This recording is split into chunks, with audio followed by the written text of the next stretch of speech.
은혜와 평강이 우리 모두에게 임하기를 예수님의 이름으로 간절히 축원해 드립니다.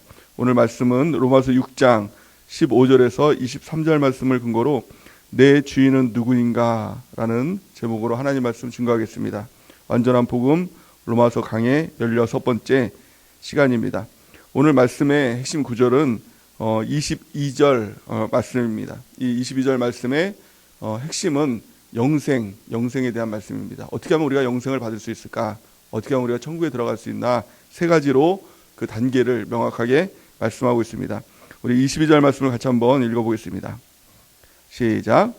그러나 이제는 너희가 죄로부터 해방되고 하나님께 종이 되어 거룩함에 이르는 열매를 맺었으니 그 마지막은 영생이라. 아멘. 그 사람이 누가 됐든지 반드시 세 가지 단계 가운데 영생에 이르게 된다는 것입니다. 가장 첫 번째는 무엇입니까? 죄로부터 해방되는 것. 예수님의 십자가의 그 은혜를 통해서 우리의 모든 죄가 사함을 받는 것. 그것이 가장 첫 번째 단계이고, 두 번째는 하나님께 종이 되어라고 이렇게 말씀하고 있습니다. 이제는 우리의 삶 가운데서 내가 주인 되면 안 됩니다. 또 다른 무엇인가가 주인 되는 것이 아니라 하나님만이 우리의 주인이 되고 우리가 종된 삶을 살아야 된다는 것입니다. 또 마지막 세 번째는 무엇입니까?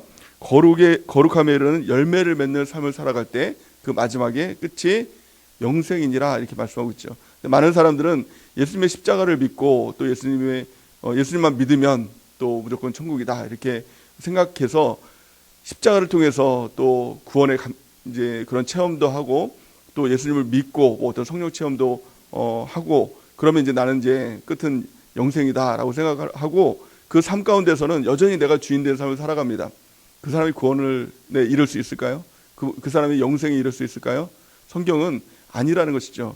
그래서 예수님의 십자가를 믿고 예수님을 믿고 또 예수님을 경험했다면 그 다음부터의 삶 가운데 이제는 내가 주인된 삶이 아니라 예수님이 주인된 삶을 살아야 된다라는 겁니다. 근데 열매는 여기에 따라오는 것입니다. 예수님이 주인된 삶을 살아가고 예수님을 따라가면 그 열매는 주님으로부터 자연스럽게 맺혀지는 것입니다. 그렇기 때문에 가장 중요한 핵심이 뭐냐면 하나님의 종이 되어 이렇게 이것이 가장 핵심 구절이죠. 그리고 우리의 성화의 가정이 무엇입니까? 내가 주인 삼은 모든 것들을 다 내려놓고 이제는 주님이 주인이십니다. 그 주님의 명령을 따라서 순종하며 살아가는 삶, 이 삶을 통해서 우리의 끝이 영생에 이르게 될 것입니다. 성경에 보면은 부자 청년이 나옵니다. 부자 청년이 예수님께 나와서 예수님, 어떻게 하면 내가 영생에 이를 수 있습니까? 라고 질문을 했습니다. 그때 예수님께서 뭐라고 말씀하셨냐면 마태복음 19장 21절을 우리 같이 한번 읽어보겠습니다. 시작. 예수께서 이르시되 내가 온전하고자 할진대 가서 내 소유를 팔아 가난한 자들에게 주라. 그리하면 하늘에서 보화가 내게 있으리라. 그리고 와서 나를 따르라 하시니. 아멘. 부자 청년에게 예수님께서 먼저는 이렇게 물어보셨죠. 너가 계명을 다 지키냐? 그랬더니 네, 나는 모든 계명을 다 지킵니다. 이렇게 고백을 합니다. 그 말이라는 것은 하나님을 믿는다는 것이죠. 믿으니까 그 계명을 지키는 것 아닙니까? 그러니까 십자가의 그 사건도 한번 이제 그 믿음으로 십자가도 경험했을 수도 있고 또 그 하나님을 이제 믿습니다. 그러니까 믿음이 있었다는 것입니다. 그러니까 거룩함의 이 가장 첫 번째 죄로부터 해방된 이 상태에 있을 수 있다는 것이죠. 그러면 그 예수님께서 그를 보시면서 한 가지를 보십니다. 그렇다면 너희 주인이 누구냐? 이것을 물어보는 것입니다. 이 구절을 볼 때 어떤 사람들은 그래 예수님을 만나면 내 재물도 다 팔아야 되고 내 모든 거 다 포기하고 오직 예수님만 따라오라는 그런 명령을 받을까 봐 은혜 받기가 두렵다고 하는 분도 있어요. 다 버려야 되니까 다 뭐 집도 팔고 차도 팔고 결국에는 다 그렇게 되는 거 아닙니까? 이렇게 얘기하는 분들도 있는데 하나님께서 그렇게 요구하시는 것이 아닙니다. 이 청년을 보면서 예수님께서 그를 보시면서 사랑하사 이렇게 말씀하셨죠. 그의 영혼에게 가장 필요한 것이 무엇이냐? 어떻게 하면 그가 영생에 이를까?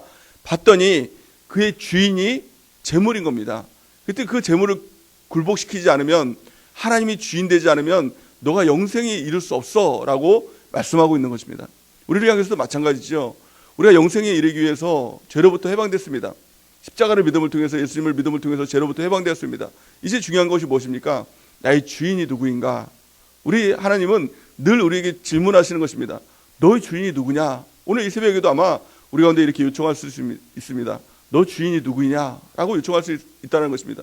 그리고 나의 주인이 그거라면 그래, 그러니까 너 지옥이야 라는 것이 아니라 그거 내려놓고 하나님이 주인 돼야 너가 영생에 이를 수 있어 라고 말씀하는 것입니다. 오늘 새벽에 말씀을 통해서, 예배를 통해서 또 기도하는 중에 내 주인이 무엇인가 라는 것을 점검하고 이것들을 내려놓고 오직 예수님만 나의 주인이십니다 고백하면서 주님을 따라가는 은혜가 있길 바랍니다. 근데 불행하게도 이 청년은 이 예수님의 말씀 가운데 예수님께서 내 재물을 다 뺏어가시나 보다 이렇게 아마 여겼을 수도 있고 많은 고민 가운데 잠겼다라고 이렇게 얘기하고 있습니다. 22절 말씀 보니까 이 청년이 재물이 많음으로 이 말씀을 듣고 근심하여 가니라. 아멘. 이 재물이 많음으로, 이게 그에게 있어서는 축복이 아니라, 그에게 있어서는 행복이 아니라 이게 걸림돌이 된 겁니다. 재물이 많음으로 그가 재물이 주인 된 삶을 살았다는 거예요. 우리도 마찬가지죠. 재물이 주인 된 삶, 또 돈이 주인 된 삶, 뭐 자녀가 주인 된 삶, 뭐 명예, 또 내 자신, 아니면 아파트, 뭐 자동차, 이게 주인 된 삶을 살아간다면 우리 주님께서는 그것을 내려놓고 나만 따라라, 나만 바라보고 나 하나로 충분한 삶을 살아가라 이렇게 요청하시는 것입니다. 23절에서 24절 말씀 보니까 예수님께서 이렇게 말씀하십니다.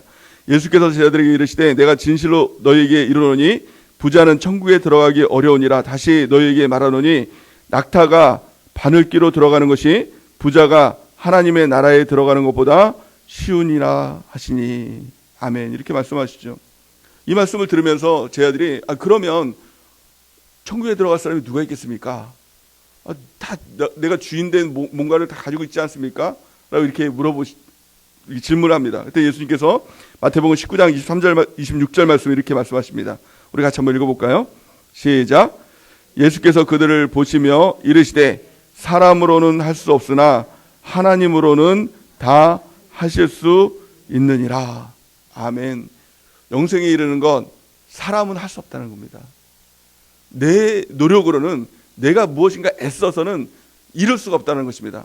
내가 하는 것이 아니라 하나님께서 하신다라는 것입니다. 내 자신의 우상을 내려놓는 건, 내 자신의 주인을 내려놓는 건, 이 또한 하나님께서 그렇게 하시는 거예요. 우리가 주님을 따라갈 때 하나님께서 내려놓게 하십니다. 우리가 처음부터 하나님보다 더 좋아하는 거 없었던 사람이 누가 있겠습니까? 태어날 때부터 나는 하나님만 바라보고 살아갑니다, 이런 사람 거의 없습니다. 뭐 한 사람도 본 적이 없습니다. 다 무엇인가를 가지고 살아가죠. 근데 하나님께서 그것을 하나하나 내려놓게 하십니다. 그럴 때 우리가 그렇습니다 주님, 내 주인이 하나님 외에 다른 것이 있었군요 라고 회개하고 내려놓고 가다 보니 이제는 주님만 보이고 주님이 나의 주인 된 삶으로 인도해 가시는 것입니다. 내가 하는 것이 아니라 하나님께서 그렇게 하는 것입니다. 우리가 해야 될 것은 뭐예요? 주님 바라보고 그래도 나는 주님밖에 없습니다 라고 주님을 따라갈 때 우리 주님께서 하시는 것입니다. 사람으로는 할 수 없지만 하나님께서는 다 하실 수 있느니라 라고 말씀하시는 것입니다. 그럼 우리의 고백이 뭐가 될까요? 여전히 그렇습니다. 내가 주인이 아니라, 또 다른 것이 주인이 아니라 예수님만 주인이십니다. 이 고백들 가운데 그것을 마음으로 믿고 입술로 고백하면서 주님을 계속 따라가는 것입니다. 그러면 내가 하는 것이 아니라 하나님께서 하시는 것입니다. 구원의 삶이 무엇입니까? 그 주님이 주인이십니다. 여전히 그래도 주님이 주인이십니다 라고 계속 따라가는 겁니다. 이 부자 청년도 아마 이렇게 이 주님을 떠나가는 것이 아니라 그래도 내가 예수님밖에 없어요, 내가 예수님이 주인이에요, 계속 그렇게 하셨다면 예수님께서 계속 인도해 주셨을 것입니다. 그리고 그를 포기하도록, 내려놓도록 결국에는 그렇게 만들어졌을 것입니다. 내가 떠나가지 않으면 됩니다. 내가 도망가지 않으면 됩니다. 계속 주님을 붙잡고 나갈 때 우리 주님께서 우리를 구원의 삶으로, 또 영생에 이르는 삶으로 인도해 주실 줄 믿습니다. 로마서 10장 9절에서 10절 말씀을 같이 한번 읽어보겠습니다. 시작. 내가 만일 내 입으로 예수를 주로 시인하며 또 하나님께서 그를 죽은 자 가운데서 살리신 것을 내 마음에 믿으면 구원을 받으리라. 사람이 마음으로 믿어 의에 이르고 입으로 시인하여 구원에 이르느니라. 아멘. 누가 구원을 받습니까? 누가 영생에 이릅니까? 예수님이 주인 된 사람, 그것을 마음으로 믿고 입으로 시인하면서 예수님을 따라가는 사람, 이것이 성화의 과정이고 또 이것이 곧 영생에 이르는 과정이다라는 것입니다. 그럼 누가 주인인가라는 핵심이 뭘까요? 핵심 구절 한 단어를 꼽으라면 순종입니다. 누구의 말에 순종할 것인가? 이것이 바로 내가 누가 나의 주인인가? 내가 누구의 종인가? 이것을 가름하는 것입니다. 그래서 우리 하나님께서는 때로는 순종을 요청하십니다. 똑같은 상황들 가운데, 세상의 일들 가운데, 또 하나님의 일들 가운데 명령을 합니다. 너 무엇에 순종할 것인가에 대한 명령을 합니다. 때로는 어떤 세상에 급한 일이 있습니다. 또 어떤 교회에 어떤 중요한 행사가 있습니다. 그러면 갈등이 되겠죠. 그럴 때 하나님께서 선택하게 하시죠. 또 누구의 종이냐라는 것을 선택하게 하실 때가 있다는 것입니다. 내가 순종하는 것, 그것이 곧 나의 주인이 된다라고 성경 말씀하고 있는 것입니다. 아브라함에게도 마찬가지죠. 아브라함에게 자녀가 생겼습니다. 100세에 얻은 이 자녀 얼마나 애지중지하겠습니까? 그의 말이라면 막 모든 걸 그냥 다 줄 정도로 애지중지 막 그렇게 키웠을 것입니다. 근데 하나님께서 어느 날 그에게 요청하잖아요. 그거 아들을 번제로 바쳐라. 그때는 인신제사 그런 거 없었어요. 인신제사는 그 이방 신들만 하는 거였어요. 또 이 이삭은 하나님께서 주신 약속이었어요. 근데 하나님께서 원하시는 건 뭐예요? 인신제사 해라. 너 아들 정말 내가 죽여버려라. 이거를 요청하는 것이 아니라 너 주인이 누구냐 이걸 요청하는 거예요. 똑같은 질문이죠. 이 부자 청년에게 요청했던 거, 너 재물 내가 다 뺏어갈 거야. 아니면 너 재물 다 버려버려야 돼. 이걸 요청한 것이 아니라 그 예수님의 질문은 한 가지였어요. 너 주인 누구냐 이거예요. 아브라함에게 주신 질문도 너 주인 누구냐라는 거예요. 하나님께서 쓰시기 원하는 사람, 또 영생에 이르는 사람에게 하나님 분명하게 이렇게 질문하십니다. 너 주인이 누구냐? 너 누구에게 순종할 것이냐? 이렇게 질문하신다는 것입니다. 오늘 본 말씀을 같이 한번 읽어보겠습니다. 16절 말씀 우리 같이 한번 읽어보겠습니다. 시작. 너희 자신을 종으로 내주어 누구에게 순종하든지 그 순종함을 받은 자의 종이 되는 줄을 너희가 알지 못하느냐? 혹은 죄의 종으로 사망에 이르고 혹은 순종의 종으로 의에 이르느니라. 아멘. 우리 17절 18절도 같이 한번 읽어볼까요? 시작. 하나님께 감사하리로다. 너희가 본래 죄의 종이더니 너희에게 전하여 준 바 교훈의 본을 마음으로 순종하여 죄로부터 해방되어 의에게 종이 되었느니라. 아멘. 우리가 누구에게 순종하는가? 이게 참 중요하다고 말씀합니다. 또 17절 18절 말씀 보니까 하나님께 감사하리로다. 무엇에 감사합니까? 너희가 전에는 죄의 종이더니 세상의 명령 따라서 살아가더니 돈이면 돈 때문에, 재물 때문에, 성공 때문에 거기에 끌려가서 순종하면서 살아갔는데 이제는 하나님께서 주인이 되셔서 의에 순종하는 자로 너희가 바뀌었다. 하나님께 감사할 일이다 라고 이렇게 말씀합니다. 우리도 마찬가지일 겁니다. 우리도 전에는 이 새벽 예배 드리는 거 이거 너무 힘들었죠. 순종하는 거 너무 힘들었죠. 이게 너무 저도 지금도 힘듭니다. 그래서 이번 한 주간은 제가 어차피 피치부터 사정이 있어가지고 월요일부터 금요일까지 다 새벽 예배를 하게 생겼습니다. 전에는 월요일 하루만 해도 굉장히 피곤했는데 또 화요일까지 제가 하게 됐고 또 이번 주는 또 한 주간을 하게 됐습니다. 하나님 어찌 이런 제게 시련을 주십니까? 이렇게 처음에는 이렇게 기도도 했습니다. 우리 집사람은 매일 이게 새벽 예배를 나가는데 존경하는 것 딱 한 가지가 이 새벽 예배 계속 나가는 게 너무 존경스러웠습니다.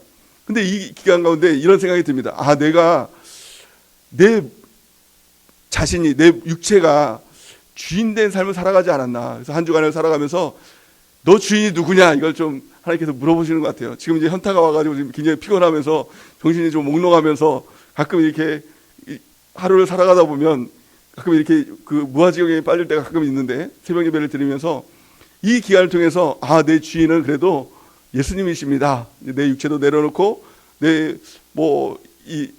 못한다고 하는 거 이거 좀 내려놓고 내 주님만 따르겠습니다. 이 고백 가운데 한 주간을 살아가고 있습니다. 또 내일도 있고 또 금요일도 있는데 어떻게 살아갈지 모르겠지만 좀 말을 횡설수설하더라도 좀 이해를 좀 해주시기 바랍니다. 원래 새벽 차질이 아니기 때문에 또 갑자기 또 새벽 예배 드리면 또 약간 정신이 몽롱할 수 있지 않습니까? 여러분들이 이해를 해주셔야 됩니다. 이 기간을 통해서 내가 새벽 예배 때 뭘 해야 될까? 처음에는 이런 생각을 했는데 이게 아니라 아, 그렇습니다. 하나님, 나의 주인은 오직 예수님 한 분입니다. 라는 거예요. 우리의 삶 가운데서도 여러 가지 일들을 만날 때가 있죠. 여러 가지 어떻게 되면 고난, 환난, 또 어떻게 되면 이제 교회 또 명령, 이런 것까지 명령하십니까? 오베데돔 하면서 어떻게 이거 다 합니까? 이런 명령도 들을 때가 있습니다. 근데 그 명령 가운데 하나님께서 이 질문하시는 것은 단 한 가지 질문이라는 것입니다. 너 주인 누구냐? 이거 질문하는 거예요. 내 주인이 오직 하나님 한 분입니다. 이 고백하는 사람만이 영생에 이르는 것입니다. 또한요, 예수님이 나의 주인이십니다. 이 사람만이 열매 맺는 삶을 살아가는 거예요. 우리 주일날 말씀을 통해서 열매 맺는 것, 이것이 너무 중요하다고 했죠.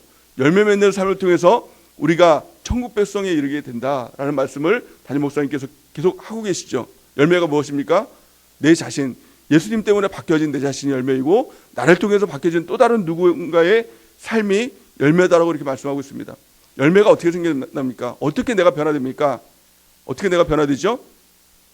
순종함을 통해서. 내가 주인 되었던 삶, 또 내가 고집되었던 삶, 이 삶을 자꾸 순종하면서 따라갔더니 내가 말씀에 순종하는, 또 하나님 말씀에 굴복되는 온유한 사람, 하나님 말씀에 길들여지는 온유한 사람으로 내가 변화되고, 겸비한 사람을 하나님께서 손 붙잡고 인도해 주시고 또 그를 붙들고 사용하신다라고 말씀했는데, 나도 모르는 사이에 순종하고 따라갔더니 어느새 순간부터 내가 온유한 사람이 되어 있고 하나님이 쓰시는 사람으로 변화되었다라는 겁니다. 이게 바로 열매 맺는 삶이라는 것입니다.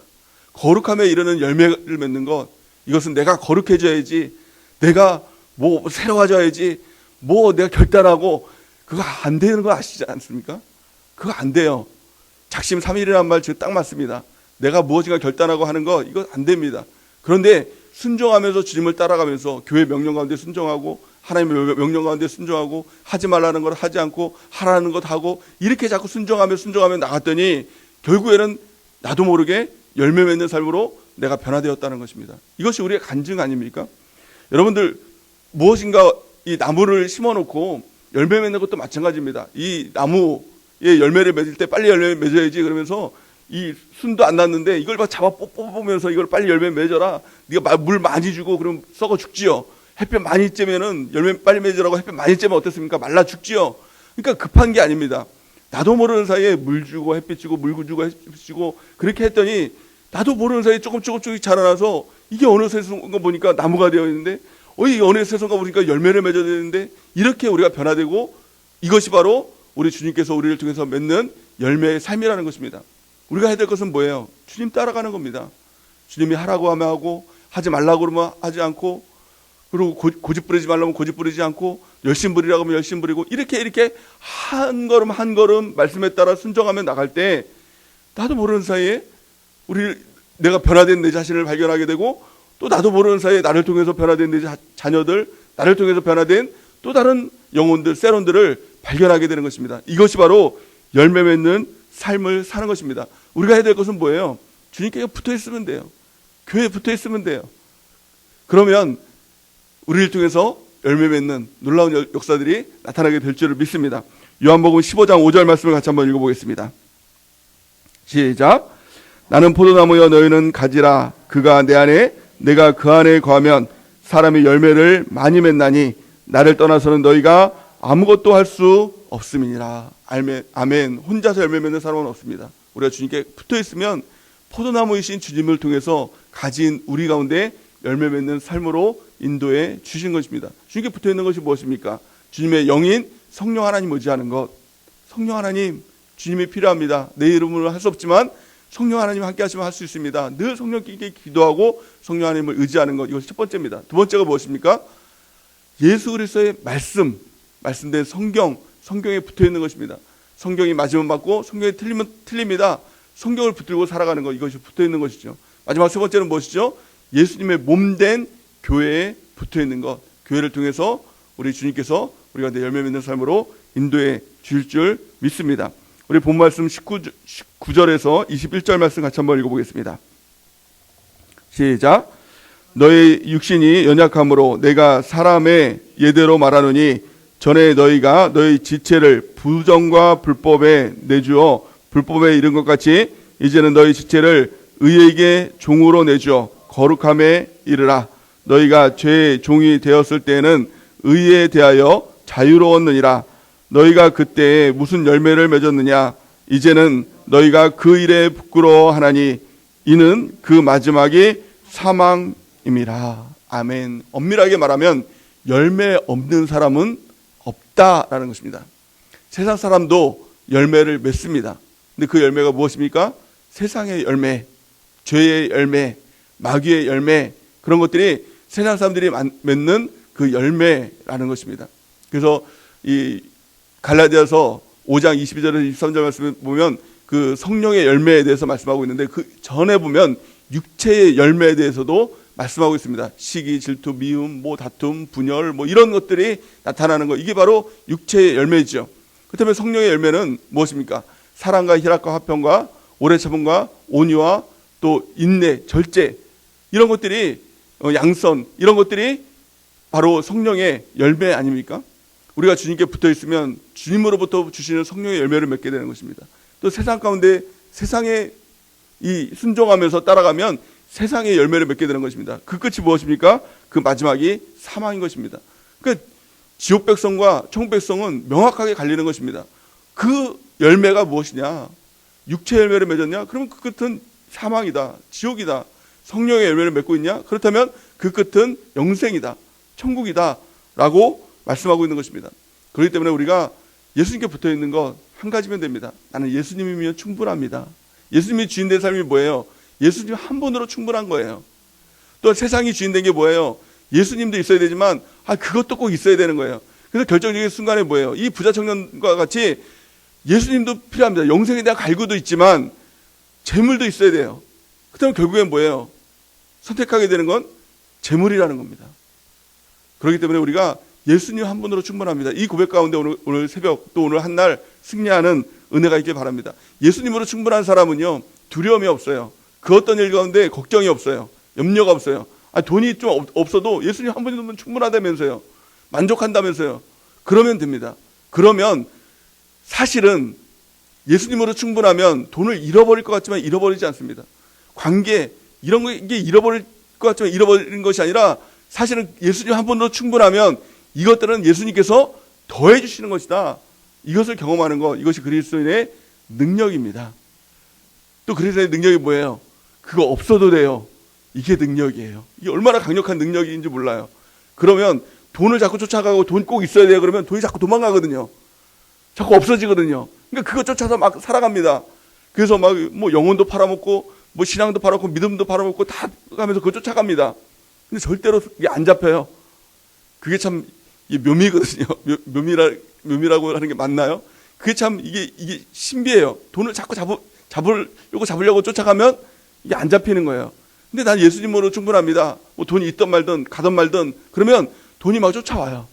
물질도 쫓아오고 없어도 되고 있어도 되고 이 마음만 있으면 부족함이 없다는 겁니다. 그래서 먼저 그의 나라와 의를 구하라. 그럼 이 모든 것이 너에게 더하여지리라. 이게 하나님의 원리입니다. 사도 바울의 능력이 무엇이었습니까? 그것이 그리스도 안에 있으면 내게 능력 주신 자는 내가 뭐든지 할 수 있어요. 이게 능력이었거든요.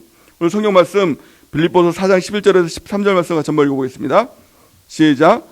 내가 궁핍함으로 말하는 것이 아니라 어떠한 형편이든지 나는 자족하기를 배웠노니 나는 비천에 처할 줄도 알고 풍부에 처할 줄도 알아. 모든 일 곧 배부름과 배고픔과 풍부와 궁핍에도 처할 줄 아는 일체의 비결을 배웠노라. 내게 능력 주시는 자 안에서 내가 모든 것을 할 수 있느니라. 아멘. 그 능력 주신 자 안에서 무엇인지 할 수 있다. 이렇게 사도 바울은 고백하죠. 그 능력 주신 자 안에서 그 능력이 뭐예요? 자족의 능력이에요. 나는 지금 만족합니다. 왜? 예수님이 계시니까. 예수님으로 충분합니다. 예수님으로 만족합니다. 이 고백이 있었더니 가난하면 가난한 것으로 만족하고 부자면 부자로 만족하고 뭘 했던 나는 만족합니다. 이 고백이 있었더니 자신감이 있었다는 거예요. 예수님께서 하시는 모든 것 가운데 순종할 수 있었다는 거예요. 예수님이 주인 된 삶으로 넉넉하게 나갈 수 있었다는 겁니다. 우리 가운데 능력이 뭐예요? 예수님 한 분으로 충분합니다. 이 고백들 가운데 나가는 저희 여러분들이 되는 은혜가 있기를 바랍니다. 가난할 수 있지요? 없습니까? 예수님만 계시면 되잖아요. 주변 사람들에게 핍박받는 거, 또 무시당하는 거 괜찮죠? 왜요? 예수님만 있으면 되니까. 그 어떤 고난, 환난 괜찮죠? 안 괜찮습니까? 괜찮습니다. 예수님만 계시면 됩니다. 라는 거예요. 그래서 한 가지 공식이 있어요. 그게 뭐냐면 모든 것, 세상의 모든 것 빼기 예수님 이거로 뭐가 될까요? 제로예요. 세상의 모든 것이 다 있다고 하더라도 예수님이 없으면 그 삶은 nothing, 제로의 인생이 되는 거예요. 근데 세상에 아무것도 없어요. 빵이에요. 근데 플러스 예수님, 그러면 어떨까요? everything, 모든 것이 되는 것입니다. 예수님 한 분이 나의 모든 것이 되는 삶, 이 사람이 가장 강력한 그리스도인의 능력 가운데 나가는 삶이 되는 것입니다. 우리가 구해야 될 것은 뭐예요? 예수님 한 분이에요. 돈 구하지 마세요. 없어도 돼요. 관계, 내가 원하는 거, 승진, 뭐 남편 잘 되는 거, 자녀 잘 되는 거, 이거 없어도 돼요. 예수님만 계시면 됩니다. 이 고백들 가운데 나갈 때 우리의 삶 가운데 예수님으로 말미암아 열매 맺는 삶, 또한 그로 말미암아 영생에 이르게 되는 놀라운 삶으로 살아가게 되는 것입니다. 이 부자 청년에게 이 마음만 있었다면 얼마나 멋진 이 부자 청년이 되었을까요? 아마 예수님의 13번째 제자로 그 부자 청년의 이름이 있었을 것입니다. 하지만 예수님으로 만족이 안 되니, 재물도 있어야 되니 결국에는 그 부자 청년의 이름은 성경에 기록되지 않고 그냥 부자 청년이 된 겁니다. 그리고 그 끝은 사망에 이른 것입니다. 우리도 예수님 한 분으로 충분합니다. 이 고백들 가운데 내가 누구에게 순종하고 있는가, 나의 주인이 누구인가, 이것들을 우리가 점검하고 오직 예수님만이 나의 주인 되십니다. 예수님으로 나는 충분합니다 라는 고백들 가운데 우리가 영생에 이르는 귀한 삶을 살아가는 은혜가 있길 바랍니다. 그럼 우리를 통해서 내 자신이 변화되고, 나를 통해서 또 다른 영혼들, 자녀들이 변화되고, 우리 세론들이 변화되는 놀라운 역사들 가운데 우리가 영생에 이르게 되는, 천국으로 나가는 그런 삶을 살아가게 될 줄을 믿습니다. 우리가 이런 삶을 살아가는 은혜와 축복이 있기를 예수님의 이름으로 간절히 축원해 드립니다.